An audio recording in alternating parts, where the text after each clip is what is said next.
Hi, and welcome to the first episode of Nourish Body, Mind, and Spirit. I'm Dr. Nancy Tarlow, and I wanted to do this podcast because I think that there's so many things that we're lacking these days in the world: lack of connection, lack of ways that we can nourish ourselves and nurture ourselves. And right now I'm focusing on immune function because I feel like we're looking for that from without our body, like not within. So I really want to focus on what we can do to create a healthier immune system. And I'm going to be having a series of experts on various topics, and I hope you will join me for future episodes. Today, I want to focus on food because I think that it's a real foundational issue. It's important that we start with food because that's something that's easy to change in our life, and it's a good building block for our health. And I invited my dear friend Anne-Marie Cantrell.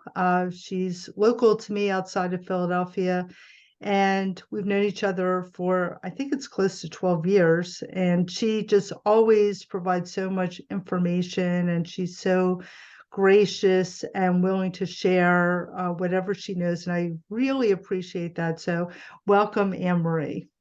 Thank you, Nancy. I'm excited to be here. I love this podcast. So I love everything that you do with it. I think it's really great information that you put out there. So I'm honored to be able to share this piece.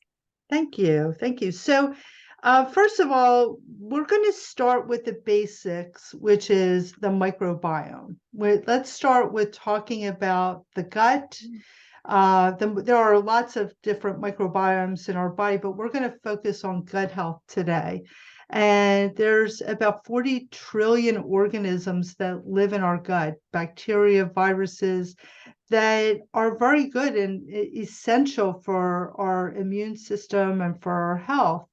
And I just see it being decimated these days, by different things in our world, and especially here in the US. Yeah, absolutely.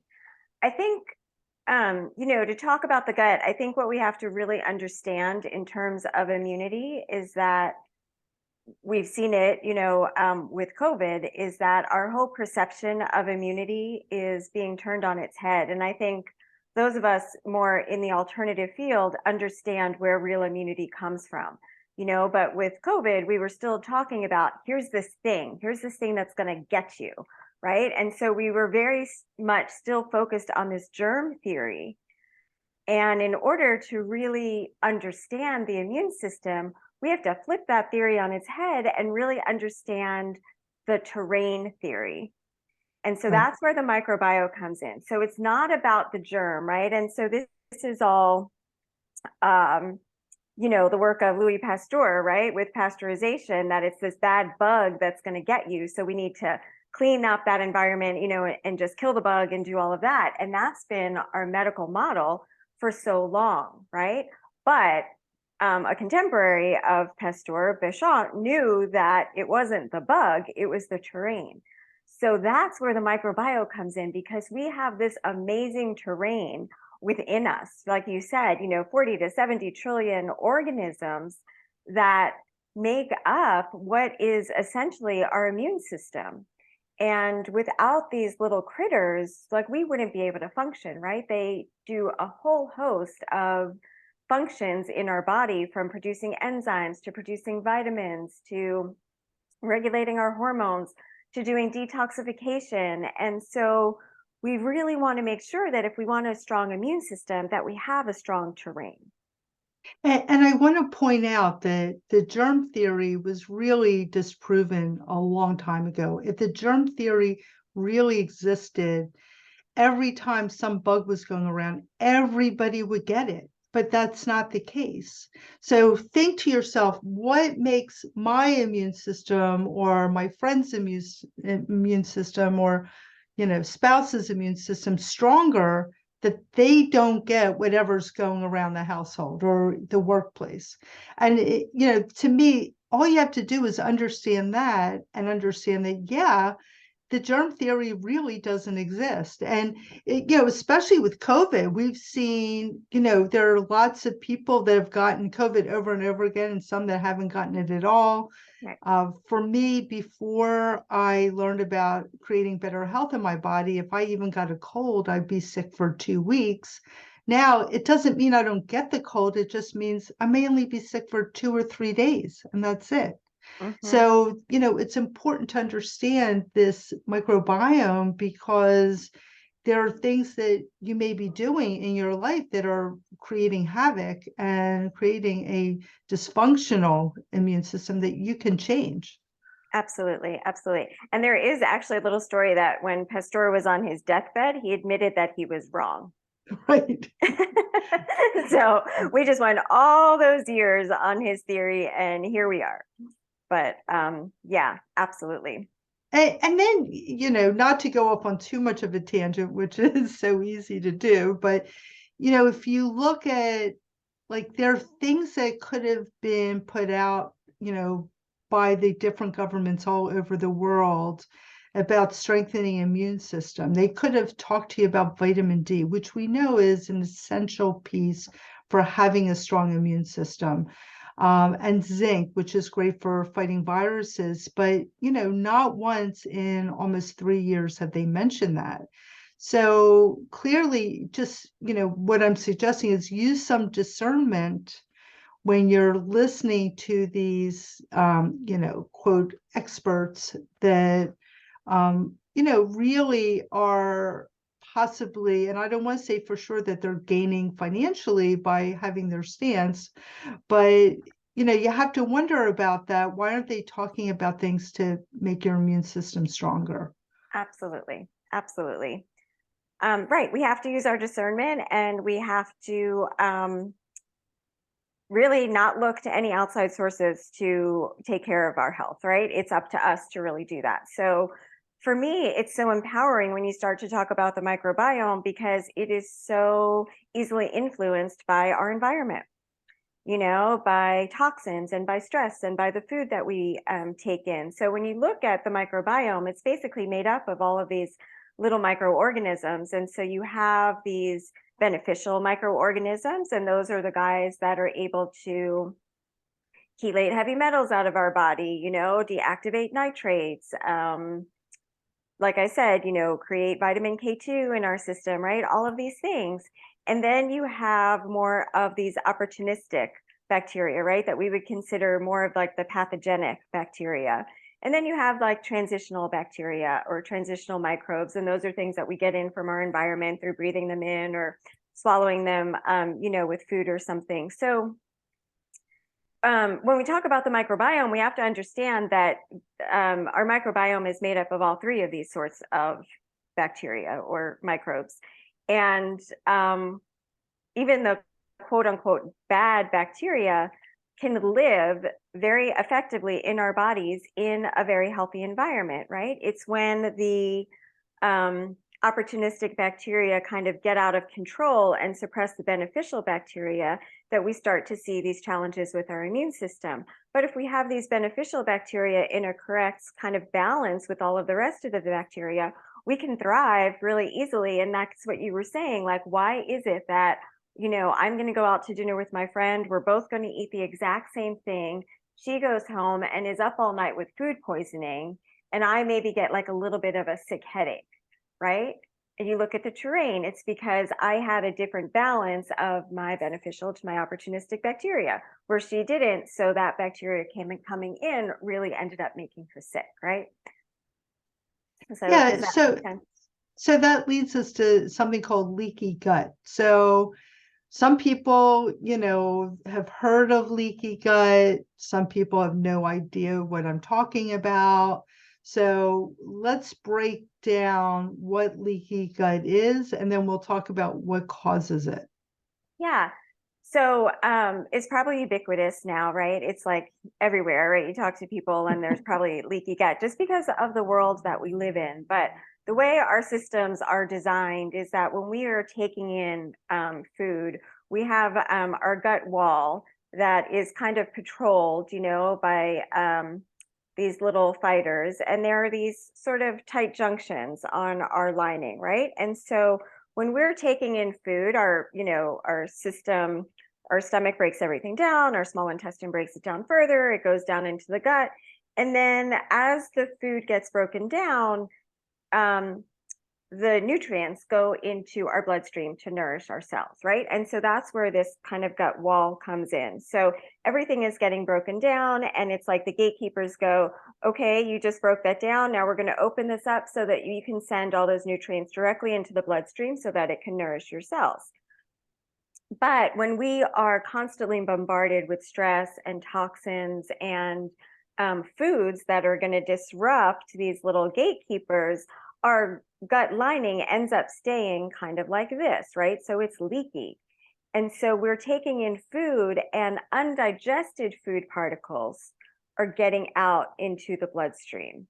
And so then when that's happening, our immune system really kicks in and says, invader, invader, I don't recognize this gluten protein. I don't recognize this casein protein from the dairy, right? So it's getting into our bloodstream and it's causing a reaction. So what is that going to look like in some people? In gluten, it could look like terrible joint pain. With casein, it could look like eczema, whatever, right? It's very individual. For some people, it could be lentils. For some people, it could be broccoli, right? I mean, we're all very individual, but what's happening is these proteins are getting out into our bloodstream where they should actually be getting digested within our gut wall, and then those nutrients are going out. Correct. Yeah. So, and that's the thing that a lot of people that are really sick for a long time, or they have autoimmune disorders, and they're just trying to, find a fix for it. They're masking their pain with, maybe they're taking Tylenol, which unfortunately depletes something called glutathione, which we need to help detoxify our body, or they're using creams on their joints to help deal with this chronic pain that they're in, or the bloatedness or the gassiness. They're treating the symptom rather than getting down to the root cause. And I see this a lot. I'm in different groups where someone would say, I have chronic pain, or I have eczema, and here, use this cream or that cream, where they're not really getting down to the root cause. And I think it's really essential to understand that gut issues can be fixed, they can be corrected, but it's going to take some work. Absolutely. It takes a lot of diligence, right? And unfortunately, people never really make the connection between food and illness, right? What they're eating and how it could cause them to be sick. So it really, I always say, like, people need to really listen to their bodies, step back into their intuition when they're really nourishing themselves, right? And start to understand, like, okay, I just eat a piece of bread and now I have a raging headache, or the raging headache could happen immediately after, or it could happen 2 or 3 days later, right? But it could still be related to that gluten. But we're so disconnected from our bodies that we're not putting 2 and 2 together.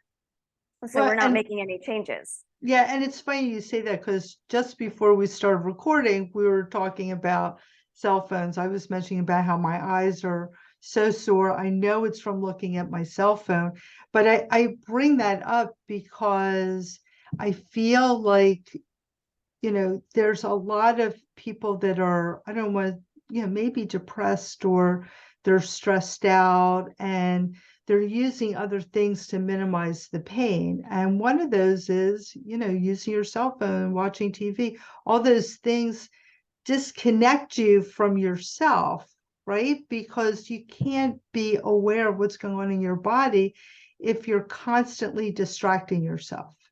And I do think this, listening to your intuition is so important. And this idea of trying to figure out what is it in your life that's causing you this pain, or bloatedness, or gassiness. So again, getting to the root cause, more than likely it's either stress, or it's something you're eating, or leaky gut. So that's the reason why it's so important that we talk about this. Absolutely. I agree 100%. And I think the root cause is probably a combination of all three of those things. I feel like you really don't have one without the other, right? The stress causes digestion to go off, digestion going off causes, leaky gut. And then when you're stressed, you're going to be eating more of those white flour, white sugar, all of that Right. refined stuff, right? That is going to break down all of those little gatekeepers and cause those opportunistic pathogens to Yeah. go on the And I gut. I do want to mention there are supplements that can help with this, but we're going to focus on the cause of leaky gut today, what foods, what else we have in the environment, and also how to heal the gut using food. Supplements are very individual, and I don't want to give out recommendations for supplements to the mass population when it really is an individual thing. So let's dive into, I'm sorry, were you going to say something? No, I was just going to say, like, when we dive in, I do a lot of work with children, right? And so, kids today are just so challenged, right, with their health and so compromised. And so I think, with understanding how our immune systems sort of develop, I would just like to touch really quickly on going back to that moment of birth, or actually pre-birth, right? Prenatally, right? So a lot of it has to do with, and dads don't get off the hook here either, like how a man and a woman nourish themselves before they even conceive, right? And what their body is like when they conceive. But at the time of birth, like you were saying, we have these different microbiomes. So the woman actually has a vaginal microbiome. And so nature, and in its fullness, has designed it so that when the baby is coming through the birth canal, the baby is getting flooded with all of these beneficial bacteria through the mother's birth canal from this vaginal microbiome, right? So this baby is getting flooded with all of these bacteria, and then the baby's given breast milk, right? So this is how our um, immune system starts to develop very much right at birth. But then we look and we see what's happening is, like, so many children are being delivered via cesarean section, so they're missing that whole piece right there. And there have been studies done that kids that are delivered via C-section have higher incidences of allergies and asthma, right? And if you go through the research, you can pinpoint allergies and asthma to disruptions in the microbiome, right? So it's starting at a right there at a very, very young age. And then as the child develops, child may have an allergy to milk, right? And that's going to give the child an ear infection, where really it's just a dairy kind of sensitivity or allergy. Child gets put on antibiotics, does a round of antibiotics, has more dairy, ear infection comes back, another round of antibiotics. So at a very young age, we're already seeing this bombardment on the immune system, right? And then, for adults, it's a lot of the stress. And then the food that we're eating, because we're on this hamster wheel, that we don't take the time to get back into our kitchen and really nourish ourselves. So we go for whatever is convenient. And the food system has changed so drastically over the past, I'm going to say, 150 years. Like, the bastardization of our food has been going on for a really long time, right? But it's in the latest 20 to 30 years that it's gotten really, really bad. And this is the generation of kids that we're seeing being raised on genetically modified soy formula and all of those kinds of things. Yeah, and we're seeing such an increase in, behavioral issues. I don't want to call them a problem, but, ADD, ADHD, like how many of those issues are actually connected to the food they're consuming, which I think is a topic for another day because that could take a long time. But I think it is important to mention it because it's like even adults are dealing with ADD now, right? We have Right. adults that maybe it's because of the food that they're eating or the constant bombardment of stress, but it's not just kids. I mean, adults are really struggling now too. Yeah, absolutely. And we have the whole gut brain connection, right? So you can't talk about the microbiome without also talking about the brain. And that is another discussion. But it's really this, all the toxins in the air and in the water and in our food that are destroying the gut, right? And Yeah. so it is the genetically modified ingredients.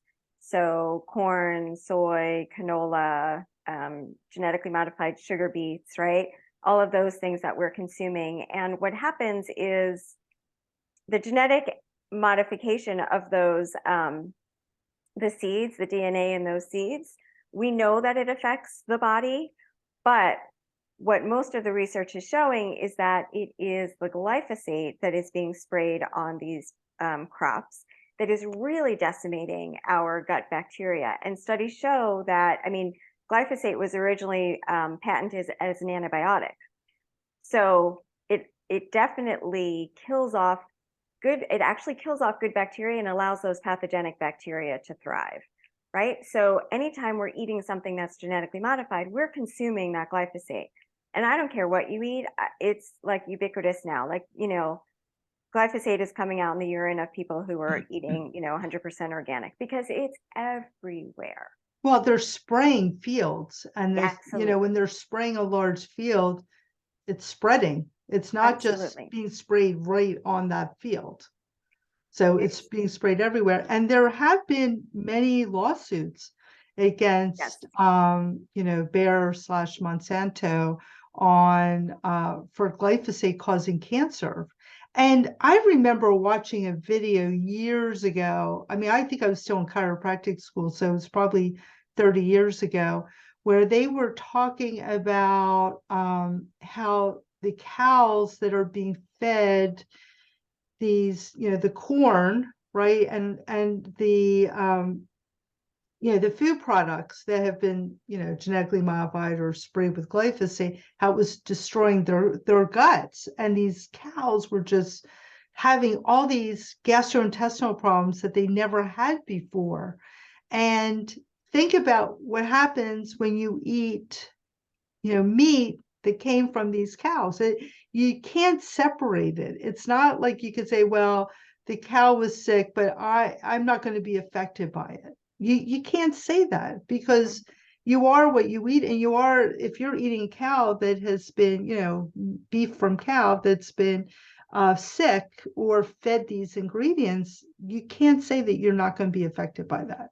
No, absolutely. Absolutely. And for someone who's looking to get well and really heal their microbiome, you really need to be an educated consumer, right? And so I will say that our farming practices in this country are such that farmers are spraying glyphosate on crops, whether they're genetically engineered crops or not. They're using glyphosate as what they call a desiccant, which is a tool to dry the crops before they're harvested. So it's being sprayed on wheat, it's being sprayed on potatoes, it's being sprayed on pulses and beans. So even though those crops aren't, the seed is not genetically engineered, they're still being sprayed with glyphosate. So people really need to understand. And that's why for me, going with something like the non-GMO project label is not good enough, because that is only telling you that those seeds are not genetically engineered, that there's no manipulation of those seeds, but it doesn't say that those crops were not sprayed with glyphosate, right? So Right. for me, it's like you want to go with a USDA organic label on all of those things. Yeah, and I want to point out, there are a lot of people that buy, quote, organic products, right? They may not be USDA approved organic, but you still don't know if they truly are organic. And that really is a huge issue. And that takes me back to, or takes me to the point of how important it is to know your farmer, buy local. These mass-produced industrial farms, they are, even if they say organic, it doesn't mean that the animals are being treated well, the vegetables that are growing are being, grown optimally. And, I just think it's so important to understand the difference between, I don't want to name any names because I don't want anybody to come after me, but again, a large producer of chicken, for instance, versus buying from your neighborhood, or like I travel an hour sometimes to go to a farm where I know the farmer really cares about his food, about Mhm. what he's producing. So, have that conversation with your local farmer. And yes, it will cost more than buying from these mass produced farms, but what is your health worth? What is it going to cost you to get healthy? How is not having a healthy gut affecting your life right now? Are you getting brain fog? Do you have chronic illness? Do you, cancer? Do you have any of these problems that may be able to be, traced back to the food that you're eating, that you're not going to hear from your regular doctor because they have zero training in nutrition. Will refer out to a nutritionist, right? If Right. they feel like it's something nutrition related, but instead, they'll just give you a pill, right? You Yeah. have bloatedness, here, take this pill. You got diarrhea, take this pill, rather than looking at the cause and treating the cause. Absolutely. And I think people need to keep in mind, though, when you do start to heal and you're switching out your diet, things are going to be more expensive, but you are not going to be shopping in all of those aisles in the grocery store anymore. You're going to be taking processed foods out of your diet, right? And those are cheap, but they really add up, right? So you are going to be so much more nourished and satiated by eating real food, right? We're going to take the white products out. We're going to take the sugar out. We're going to take all those refined grains out so that your body really has a chance to heal. And once you start to do that, you can get really creative in how you're making food. You can make a big pot of bone broth, which is so rich in gelatin and collagen. And the gelatin is actually one of those substances that actually start to heal that gut lining and seal that leaky gut off, right? So you're going to be buying a whole chicken, throwing it into a pot, making a soup, making a really nice, rich, gelatin rich broth. And then you're going to be shredding that chicken and you're going to put it in your soup. You're going to make your chicken salad. You're going to do whatever with it, right? So it's really about getting back into the kitchen and learning how to cook, make food, and then stretch that food so that your dollar goes a little farther. And I've been doing this 25 years and it can be done. Really, it can be done, with your budget. And then you just pick and choose, well, what are you going to spend the rest of your money on, right? Like how important, like Right. I don't buy clothes that often, because I'm buying food, I'd rather spend $16 for a pound of lamb that I love as a splurge than, not. So, it comes in with your priorities, but as you learn to listen to your body and understand what really makes you feel better, you're really going to get yourself into a groove, and you start doing things that will help your body assimilate the nutrients in the foods that you're cooking, right? So you're going to eat grains that you have soaked overnight. So you're breaking down all of these kind of enzyme inhibitors in there so that your body can absorb all of those nutrients better. And you get yourself into a groove, and it's like doing one step at a time. You do step one, you get yourself into a groove doing that for a couple of weeks, and then you go into step two and you get yourself into a groove doing that, and so on and so on and so on until it becomes kind of secondhand. Right. And I think it's important to do things in stages because it can be overwhelming to Absolutely. try to make all these changes at one time.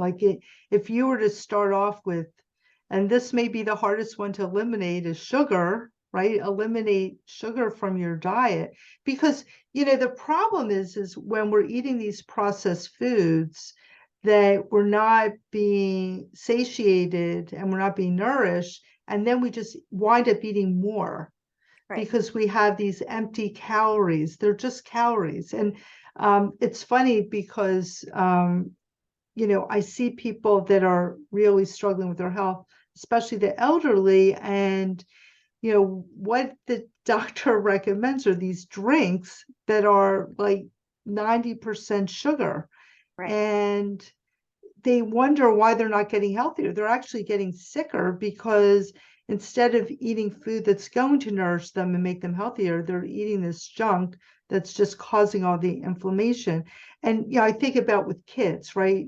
They have these juice packs that they drink. Again, juice, you may think it's good. Oh, they're going to drink juice, but it's got sugar in it. Or even if it doesn't, it's still not giving them the healthy food they need to nourish their brain, which are developing, and you want them to have a healthy brain when they're growing up, because that could be a cause right there of some behavioral issues or sleep problems. Absolutely. And you took the words right out of my mouth, because I was going to say, when you start changing your diet, very often people will look for the substitutions, which are so readily available right now and are so heavily marketed to us. So you have to come off gluten because gluten is irritating. Well, then people are like, oh, well, I'm going to be doing gluten free now, but you're still consuming processed food. You're still consuming all that sugar. And a lot of those gluten free products all contain GMOs, right? So Right. for me, number one, the most important thing to get off of to enhance your immunity and to start to heal your gut are those rancid vegetable oils. So pulling canola oil out of your diet, pulling corn oil out of your diet, soybean oil out of your diet. And I'm going to go as far as to say safflower and sunflower oil, which are in everything processed. You cannot buy a bag of corn chips without them being cooked in sunflower or safflower oil. But those oils are so pro-inflammatory, and our goal is to really decrease that inflammation. So we're going to opt instead for olive oil, butter, ghee, and even go into some of those animal fats, which are so nourishing, tallow, lard, right? And so people might not be jumping into that right away, but you just start there. Stop buying salad dressings in the supermarket and make your own with olive oil and balsamic vinegar, or olive oil and lemon juice. You're going to save yourself a ton of money and do your body so much service. The other thing that I see people doing all the time is they cut out dairy and then they go right to the non-dairy drinks. Well, look at the ingredients on those and look at how much sugar is in there. You're not going to get better when you switch out real cow's milk for oat milk. You're not. And I'm not saying don't do it ever, right? You want to bake something, that's fine. But don't be drinking 4 glasses of oat milk a day thinking you're doing your body great because you've cut out that milk, right? So it's these paradigm shifts, and we really have to find our way back to real food and understand how to prepare it so that our bodies can utilize it. And a few minutes ago, I had made a suggestion of giving up sugar. I think, though, if you start by increasing the healthy fats in Yes, your diet, it will make it easier to give up the sugar absolutely. because that's going to nourish our brain. So one change that I've made is I used to cook a lot in butter, and I am now saving the fat from cooking bacon. And I cook pretty much everything in it. Eggs, if I'm making, Brussels sprouts, I take some of the bacon fat I've saved and warm it up and then, bake that in the oven. So that's one of the big changes I've made is just using more, I'm making bacon anyway. Mm-hmm. So I save the fat and then I reuse it, which of course I'm not going through as much butter now, which is Right, fantastic. right. Like for me, I don't like the, raw dairy products. I don't like the way they taste. So I have to come up with something else. Uh-huh. Right. And you don't have to be a pioneer woman and spend 24/7 in your kitchen to do those things, right? It's so easy. It just takes a little bit of thought, but it takes, kind of getting your sea legs to get into those habits. So if we could just cover all the foods and all the things that cause leaky gut, I feel like we've been talking about it a little bit, but I really want to dive deep into all the different things that can cause leaky gut. Hmm. So first of all, antibiotics, right? Antibiotics Yep. destroy the good bacteria in the body that we need to be healthy. I'll give my own personal story. The first 29 years of my life, I was constantly sick. I was getting bronchial and sinus infections 2 to 4 times a year. Every time I had a round of antibiotics, every month I was getting something that like kept me in bed. Like I was chronically ill. I actually got to the point where I had my own stash of meds that I would if I felt like something was coming on, I grabbed for the antibiotic, and I had just like yellow pills and blue pills and pink pills, like all different color pills in my, medicine cabinet. And I would also, my allergies would get so bad twice a year, every year at the end of the summer and the end of December, I'd have to do a round of prednisone. So I was Yeah. taking the steroids and I was just I developed very severe IBS when I was 20. It took me probably about 10 or 11 years to get an answer for that, to figure that out. But I immediately, I did all the medical thing, I had all the evaluations, sigmoidoscopes. I was like a guinea pig for the doctors. They would, I mean, if I told you what I went through in my 20s, in my young 20s, the way these doctors like would use me as a guinea pig, like in a teaching hospital, I would never recommend that for anybody. I was really scarred from that. And I was probably about 25 when I walked into a health food store one day. And, we're talking about the mid 80s. So somehow I found my way into a health food store, and I started talking to the person who was working there. And they're like, oh, you probably have candida. You probably have yeast from, destroying your gut from all these antibiotics. I bought this book, like the Yeast Connection, I think it was called. Yeah, Dr. Crick. And I followed the diet to a T. I took more probiotics. I don't remember if I did anything food-wise, but I started to get healed. It wasn't until I actually started with homeopathy that I 100% healed. But by my mid 20s, what happened was, I believe as a result of all the antibiotics and then having, for sure, I had leaky gut and the candida, I developed food allergies to almost every raw fruit and vegetable. I was allergic to everything but citrus fruits, lettuce, bananas, and that was pretty much it. I could eat like an apple pie, but I couldn't eat a raw apple. And I used to eat apples every day. So, I mention this because it's so important to realize the effect that antibiotics might be having on your system. And for me, it became this vicious cycle. It seemed like the more I took them, the sicker I got. And it wasn't until I started chiropractic school at the age of 30 or actually I started going to a chiropractor in my late 20s, that all of a sudden my bronchial and sinus infections went away. All of a sudden I had no more allergies. I had no more allergic symptoms to things outdoors. I still had the food allergies. So, I think it's important to understand that there are a lot of different things that can cause illness and poor health. The food is definitely an issue. For me, the antibiotics and the steroids were definitely an issue, but the healing process could be necessary on various levels. So for me, changing my diet, getting adjusted, help my nervous system to work better, and then add in the homeopathy. It all contributed to where I am today, where I'm not allergic to any raw fruit or vegetable. Yeah, it's amazing. And it's amazing how the body wants to come back to that homeostasis. And when you feed it right, whether it's with your supplements, homeopathy, or food, the body is able to really do that.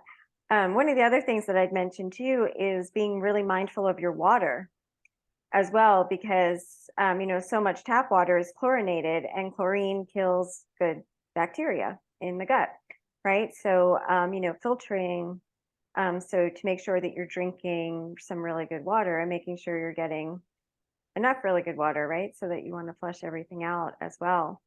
And you want to make sure you get a filter that will also take care of fluoride, because not every fluoride, filter right. will. Yes. And I know a lot of people like to use their filter water from their refrigerator, right?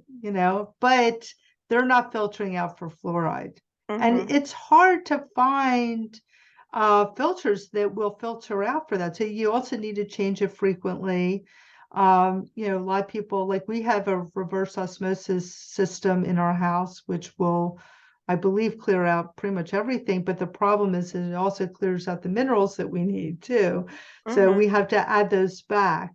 But water is key. And a lot of people are dehydrated. They don't even realize they're not drinking enough water. Absolutely. And folks can go to their local township and just question the water, and they should be able to give you a full report of what is in your tap water. And then you'll know what you need to filter out. And I think you can even do it online. Yeah. Right. I think you can. Yeah. Yeah. Yeah. So let's talk about what else can cause a leaky gut.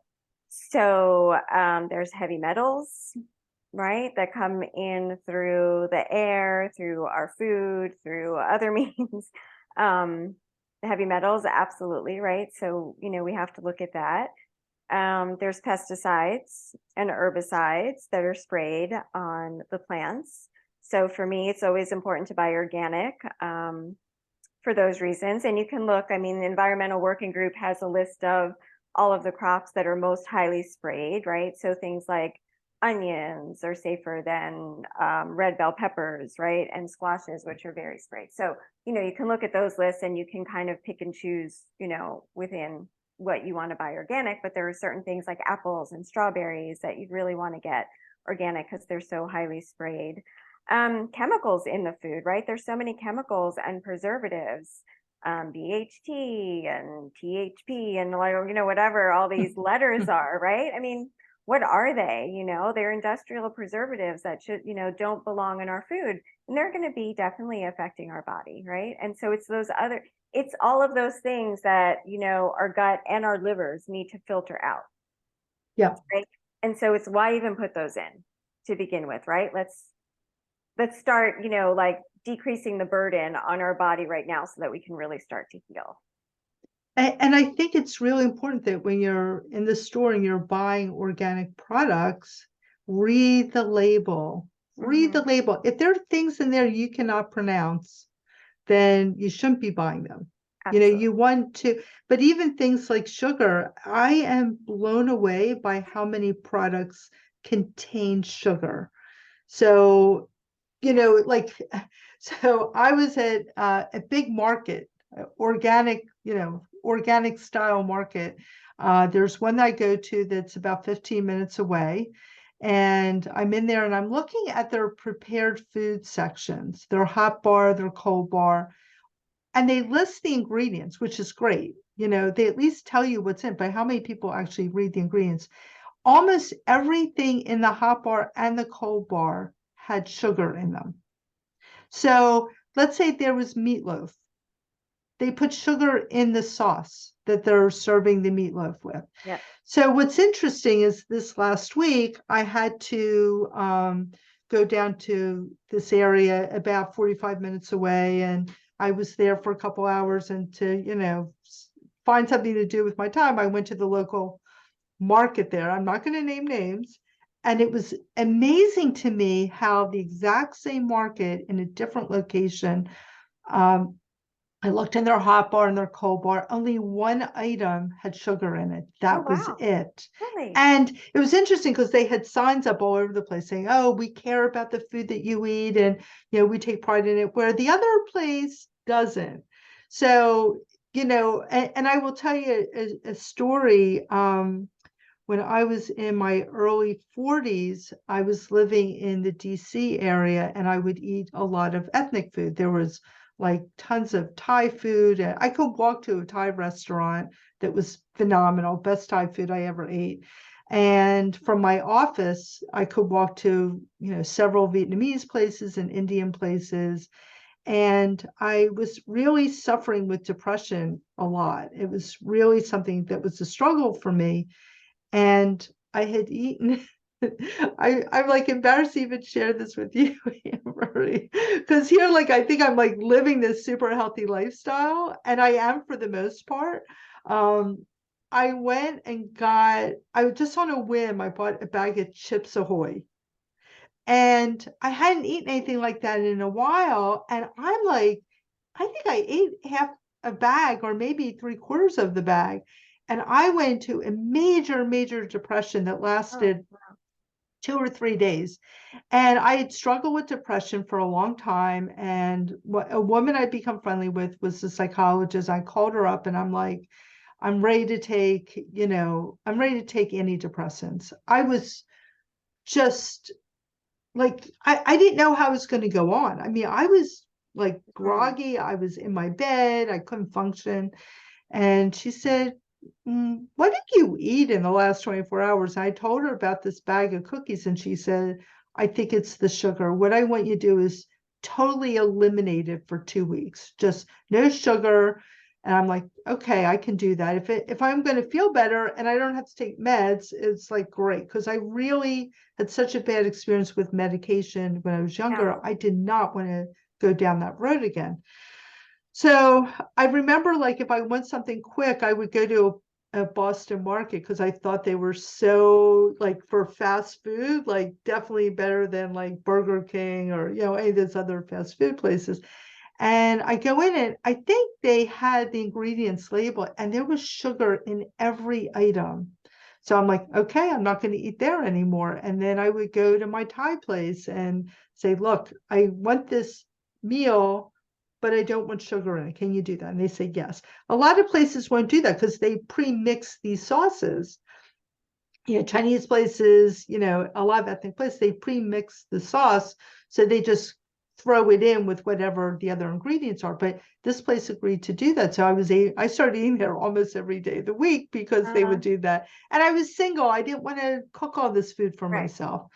And frankly, I'm a terrible cook anyway, but that's besides the point. The difference was immediate. I would say within 2 or 3 days, I was not depressed at all. I continue eating that way for years. I literally would never get anything that had sugar. And Mm-hmm. it does make a difference. Like, I felt great. And my point is that, like, you're eating like some cream spinach and you're thinking, oh, there's just milk and spinach and butter in there, right? Maybe some seasonings. But the truth is they're putting sugar in everything. Yeah. So it's really important, especially if you have kids that are having behavioral issues, these dyes that they're adding to the food, these preservatives, all these things are causing the gut to inflame, which is then causing your brain to inflame. Yeah. Yeah. I have similar stories to to that. I mean, I think we all do. But the one thing I want to mention about that is, like, when you're on this journey, it's not about perfection, it's about awareness, right? Because we can't be perfect. And, quite frankly, it's too stressful. Like, I don't want to be, right? So it's about awareness. But I think, when you're at a stage where you're really, really sick and something can affect you so drastically, you really want to be aware, to try to avoid that. But, once you get your body to a place where, you're more comfortable and you know what to do if you get hammered by a piece of gluten or whatever, like, I think the stress of, thinking that you have to be so perfect all the time is going to make you sicker than if you ate that thing with sugar in it, or if you had that piece of pizza and a beer out with your friends, right? Because you have to think also of just all of that emotional awareness. I'd rather go out and eat a piece of pizza with my friends than sit home and stew over, a kale smoothie that I hate. You know what I mean? It's like, so I just think it's important to mention that it's really about awareness. And then once you're aware of all of these things, then you can be empowered to do differently, right? And then Right. it's your choice, with no judgment about your choice as to how you go. And so, we're coming up on the holidays, right? And so who does, that well over the holidays, happily so, right? And so that's it. And then you're going to know what to do, right? So you want to keep the stress down, you want to exercise, you want to drink a lot of water, you want to eat as healthfully as possible. And then you go and you have some cookies at that holiday party and enjoy them, Yeah. right? Well, for me, anytime I, do that, I feel it. So Thanksgiving, I was at my in-laws and I ate, I didn't have any of the stuffing. I actually made a gluten-free stuffing, but I did eat they make the string bean dish that's got the cream of mushroom soup in it. And I had that, and I did have some of the cake. My sister-in-law is incredible pie maker. So there was apple pie and pumpkin pie, and I had a little slice of each. And you know what? I was in so much pain the next day that I really regretted it. And I think that's what's important is that pay attention to how you feel. Right. And, the question is it worth it if Right. you're going to feel lousy for a day or two? For me, it was several days. Or is it just like, or if you do eat it, like I gave myself grace, I wasn't going to beat myself up about it. but I also felt like crap for days. Yeah, And right. And that's then you it listening to your spiraled body, into me eating other foods because I felt like crap. So it right? took so much effort to pull myself out of that. So I think that, everyone's got to figure out what's best for themselves. But I think Absolutely. it's important that just be aware, you know? Absolutely. I do too. And I also think it's important to, work with somebody who's going to guide you. And, just I was just thinking of some of the other things that could cause leaky gut. So if you're working on all of these things and changing your diet and you're still not seeing changes, working with someone to look at those hidden bacteria or viruses, like it could be Lyme's disease, it could be a mold issue, it could be, Right. something like that, you just kind of have to start to unpeel the layers of the onion. But it's a journey, but it's a really good journey to be on. And I feel like when you're on that journey, you have to find the people who are going to support you. Absolutely. So before we end, number one, I would love for you to share how people can get in touch with you, because you do offer these wonderful courses that go much deeper than we went today in real food and healing your gut. And please share the information where people can find you so they can get on your mailing list. Yeah, so I have a business that's called Cucina Verde, which just translates in Italian to green kitchen, right? So it's all about like how we get back into the kitchen and how we do it kind of naturally and what we source, but then also how we prepare all of the food. So I do have a small sauerkraut business, Cucina Verde. And so, fermented foods are one of the things that a lot of people recommend for leaky gut. But again, it's a very individual thing. Some people don't do well on it at all. But I do offer both in-person and online food as medicine courses. And so an online course I'm actually going to do, I do every winter. So that'll be starting up again this winter, where we just really go deep into the microbiome, stress, and really deep into all of that food preparation. Like, what are the things that you want to pull out of your diet?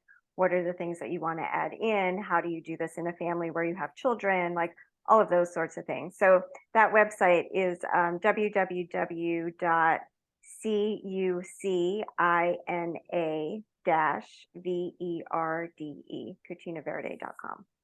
Great. And I'll be posting that as well on the podcast. And I do think it's really important that people get involved if they can, locally or on a federal level, so that we can eliminate this use of glyphosate, which is really destroying our gut. We need our people in, Congress to understand that the farming practices are destroying our health. Do you have any recommendations for organizations that people could get involved with? Yeah, absolutely. I was just going to give a shout out to the Weston A. Price Foundation. So www.westonaprice.org, and Weston is WESTONAPRICE.org, is a nonprofit nutritional education and Advocacy. advocacy group. Yes, thank you.